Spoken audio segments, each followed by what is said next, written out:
सोचो, एक दिन आप राजा हो, एक विशाल साम्राज्य के शासक, आपके पास अनगिनत दौलत और शक्ति है। आपके दरबार में हर दिन नए नए फैसले लिए जाते हैं और आपकी प्रजा आपकी जय जयकार करती है। और अगले दिन आपका राजपाट छीन लिया गया।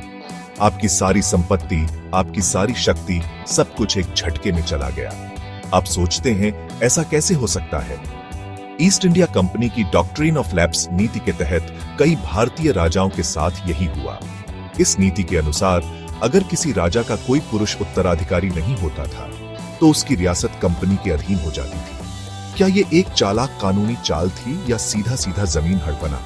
दोस्तों, जवाब है दोनों। कंपनी ने इस नीति का इस्तेमाल करके कई भारतीय राज्यों को अपने कब्जे में कर लिया।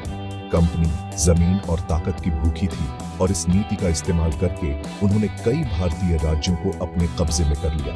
भारतीय राजाओं को मजबूरन अपने राज्य और शक्ति को अंग्रेजों के हाथों सौंपना पड़ा। बेबस नाना साहिब जैसे राजाओं को अपनी पुश्तैनी जमीनों को यूं निकलते हुए देखना पड़ा। नाना साहिब, जो पेशवा बाजीराव द्वितीय के दत्तक पुत्र थे, उन्हें भी इस नीति का शिकार होना पड़ा। इससे जो नाराजगी पैदा हुई वो साफ दिख रही थी। भारतीय समाज के अंदर धधक रही थी। किसानों, सैनिकों और आम जनता में असंतोष बढ़ता जा रहा था। 1856 में अवध का विलय आखिरी दिन का साबित हुआ।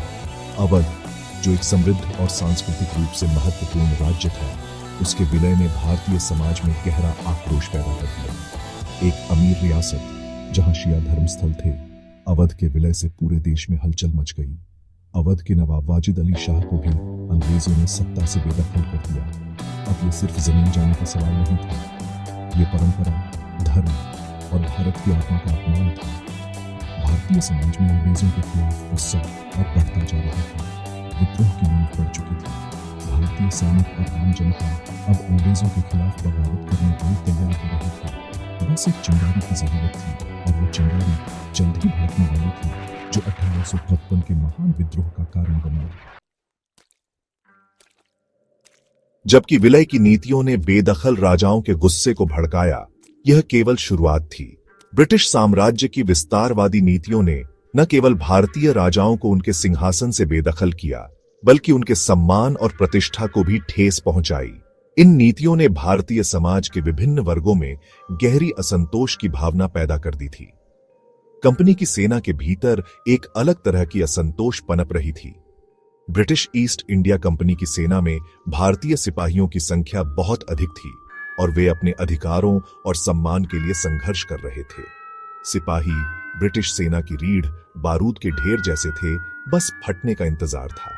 उनकी नाराजगी और असंतोष धीरे धीरे बढ़ रहा था और वे अपने भविष्य को लेकर चिंतित थे। वो बदनाम एनफील्ड राइफल्स, जिनके कार्ट्रिज में गाय और सुअर की चर्बी होने की अफवाह थी, धार्मिक असंवेदनशीलता का प्रतीक बन गए। यह अफवाह तेजी से फैली और सिपाहियों के बीच गहरी नाराजगी का कारण बनी। हिंदू और मुस्लिम दोनों सिपाहियों के लिए यह उनके धर्म का अस्वीकार्य उल्लंघन था। उनके धार्मिक विश्वासों का अपमान उनके लिए असहनीय था और इसने उनके मन में विद्रोह की भावना को और प्रबल कर दिया। इसके अलावा सिपाही अपने कम वेतन, सीमित अवसरों और ब्रिटिश अधिकारियों से मिलने वाले जबरदस्त भेदभाव से भी नाराज थे। वे अपने परिवारों को पर्याप्त समर्थन नहीं दे पा रहे थे और उनके जीवन की गुणवत्ता लगातार गिर रही थी। आखिरकार वे एक ऐसे साम्राज्य के लिए लड़ रहे थे जो उन्हें अपनी ही जमीन पर दूसरे दर्जे का नागरिक मानता था। यह अपमान और भेदभाव उनके आत्मसम्मान को ठेस पहुंचा रहा था और वे अपने अधिकारों के लिए लड़ने के लिए तैयार हो रहे थे।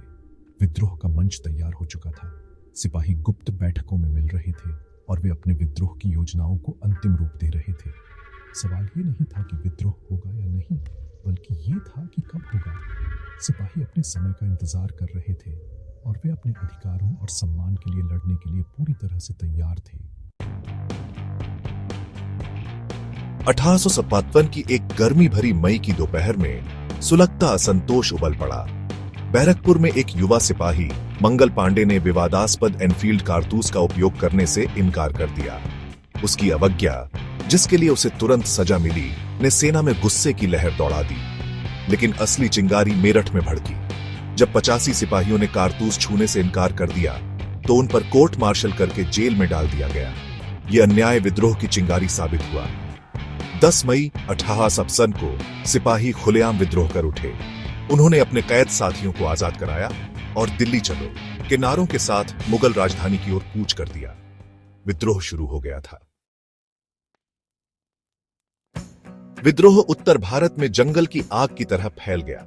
मेरठ के मैदानों से लेकर दिल्ली की भव्य मुगल राजधानी तक विद्रोह की लपटों ने जमीन को घेर लिया। झांसी में युवा रानी लक्ष्मीबाई विधवा और अंग्रेजों द्वारा धोखा दी गई प्रतिरोध का प्रतीक बनकर उभरी। सैनिक के कपड़ों में उन्होंने बेजोड़ साहस और वीरता के साथ अंग्रेजों के खिलाफ अपनी सेना का नेतृत्व किया। लखनऊ में अवध के केंद्र में निर्वासित नवाब की पत्नी बेगम हजरत महल ने कार्यभार संभाला। उन्होंने सिपाहियों और आम लोगों को एकजुट किया और लखनऊ को प्रतिरोध का गढ़ बना दिया। ये महिलाएं ताकत और विद्रोह की प्रतीक 1857 के विद्रोह की नायिका बन गईं। विद्रोह भयानक बर्बरता और अविश्वसनीय बहादुरी के साथ आगे बढ़ता रहा। इस संघर्ष ने भारतीय उपमहाद्वीप के इतिहास को हमेशा के लिए बदल दिया। यह केवल एक सैन्य संघर्ष नहीं था, बल्कि एक सांस्कृतिक और सामाजिक विद्रोह भी था, जिसने ब्रिटिश शासन के खिलाफ भारतीयों की गहरी असंतोष को उजागर किया। सिपाही धार्मिक जोश और राष्ट्रवादी भावना से प्रेरित होकर तकनीकी रूप से बेहतर ब्रिटिश सेना के खिलाफ बहादुरी से लड़े। उनके पास आधुनिक हथियारों की कमी थी, लेकिन उनके दिलों में आजादी की आग जल रही थी।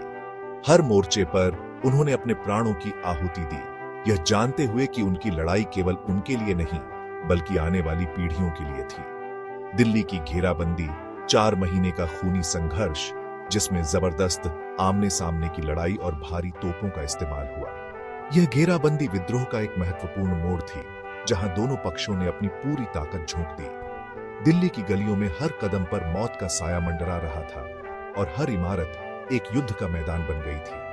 अंग्रेजों द्वारा दिल्ली पर फिर से कब्जा, जिसमें व्यापक लूटपाट और नरसंहार हुआ, युद्ध के क्रूर पक्ष को दिखाता है। इस पुनः कब्जे ने विद्रोहियों के मनोबल को तोड़ दिया, लेकिन उनके संघर्ष की भावना को नहीं। दिल्ली की सड़कों पर बिखरे शव और जली हुई इमारतें इस संघर्ष की भयावहता को बयान करती हैं।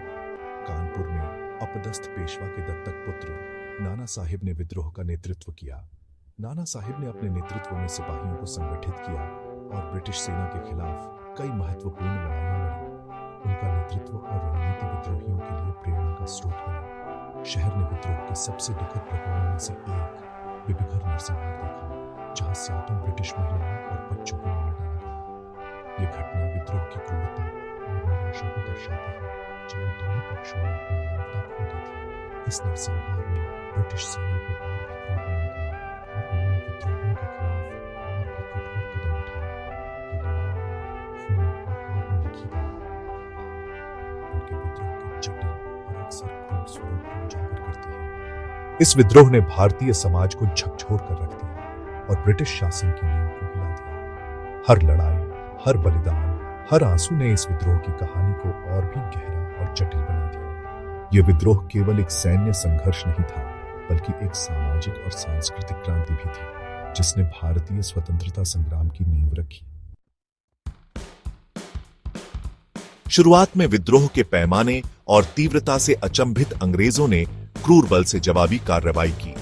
ब्रिटेन से अतिरिक्त सेना आई, बेहतर हथियारों और बदला लेने की प्यास के साथ। विद्रोह को लोहे के मुट्ठी से कुचल दिया गया, गांवों को जला दिया गया, नागरिकों का नरसंहार किया गया और विद्रोही नेताओं का शिकार करके उन्हें फांसी पर लटका दिया गया।